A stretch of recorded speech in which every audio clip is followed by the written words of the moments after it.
একটা কথা কি জানেন, একটা নারীর যখন টাকা হয় তখন সে এই ঘরের জিনিসগুলোই পাল্টিয়ে ফেলে, আর একটা পুরুষের যখন টাকা হয় তখন সে তার এই শখের নারীটাকেই পাল্টিয়ে ফেলে। তো দেখেন, টাকা দুইজনকে দুই রকম করে। মেয়েদের টাকা হলে ঘরের জিনিসই পাল্টিয়ে ফেলে, নতুন জিনিস কিনে নিয়ে আসে, ঘরটা সুন্দর করে আলোকিত করে তোলে। কিন্তু দেখেন, একটা ছেলের যখন টাকা হয় তখন সে তার এই শখের নারীকে, যাকে সবচেয়ে বেশি ভালোবাসতো, সবচেয়ে বেশি কেয়ারিং করত, এই টাকার জন্য এই শখের নারীটাকেই পাল্টিয়ে ফেলে।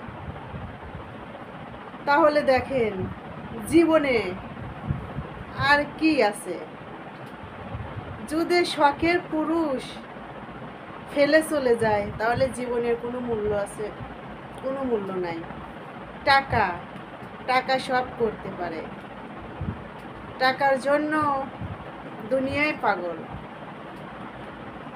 তবে হ্যাঁ, টাকা কিন্তু একটা কথা মনে রাখবেন, টাকা কিন্তু সবার ঘরেই থাকে, হয়তো কম আর বেশি।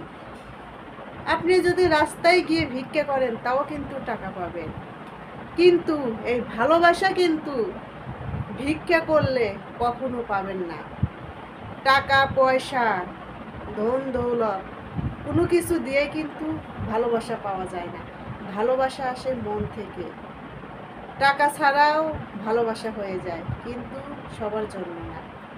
তাই টাকা পেয়ে শখের নারীকে কখনো ভুলে যাবেন না। টাকা থাকলেও শখের নারীকে ধরে রাখবেন শক্ত করে, টাকা না থাকলেও শখের নারীকে শক্ত করে ধরে রাখবেন।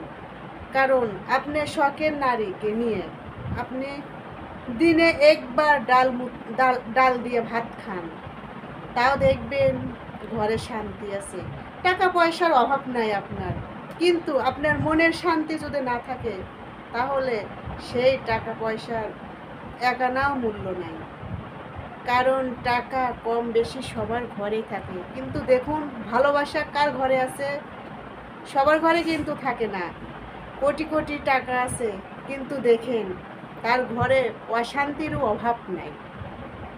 ঠিক আছে? তাই শখের নারীকে আগলিয়ে রাখুন।